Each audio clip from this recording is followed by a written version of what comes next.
जाबाय खैरोगुरि press media नोंथांमोननिसिम खुलुमबाय थाबाय।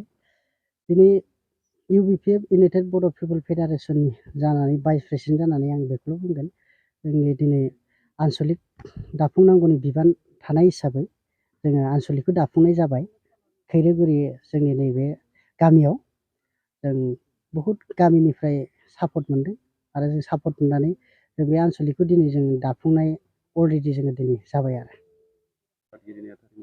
आफादगिरि हिसाबै मोनदों जोंहा संखं बालिगरायाव जोंहा मोननो हादों राजा बसुमतारी प्रेसिडेन्ट, आरो जोंहा भाइस प्रेसिडेन्ट हिसाबै मोननो हादों जोंहा मिथिंगा बसुमतारी, आरो जेनेरेल सेक्रेटारि हिसाबै मोननो हादों जोंहा अनन्त नार्जारी।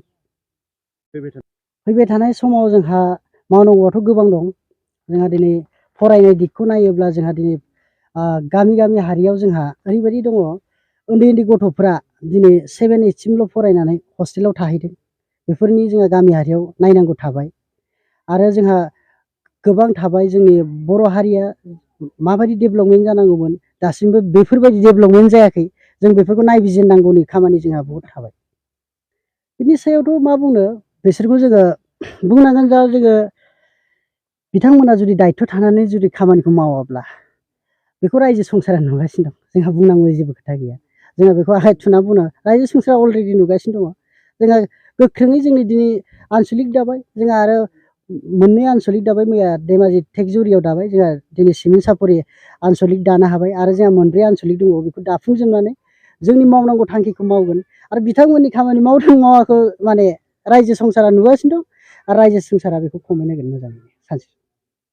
जोंनि बे हाबाफारियाव दङ जोंहा सेन्ट्रेलनिया गोख्रोङै नांदों, सेन्ट्रेलनिया गोख्रोङै जोंहा नांदों, आरो जोंहा फोथायनाय दं डक्टर मानगोनां गाम्बारु सारखौ जोंहा गोख्रोङै जोंनि सायाव फोथायनाय दं। बिथाङा खोथा होदों गोख्रोङै जोंनि बर' समाज 22टा जिल्लायाव जेसेसिम गोलैसोनानै थानाय दङ जारिमिन, बा जोंनि जेसेसिम गोलैनानै थानाय गाज्रि गाज्रि आबहावा, जेसेसिम डेभेलपमेन्ट गैयि जायगा, बिथाङा दिनै बेफोरखौ जोंनो खोथा होदों। जों बेखायनो स्ट्रं भाबै जोंबो ओंखारदों बिथांनि खोथा बायदि।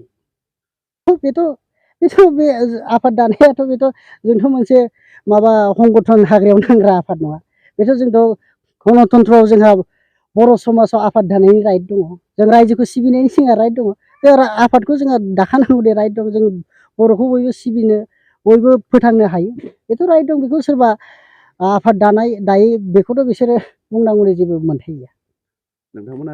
औ, रायजो राजानो जों बेखौनो मेसेज होगोन जे जोंनि गोबां रायजोफोरा गोलैसोनानै थादों। दिनै जोंखौ मदद होनांगोन। मदद होयोबा जोंबो मदद होनाय बायदियै जोङो जेसेबां दिनै गोलैसोनाय खामानि दङ बेखौ जोङो गोख्रोङै मावफुंगोन रायजोफोरनिसिमबो। आरो बे आंनि गुरैयै खावलायनाय थाबाय आरो।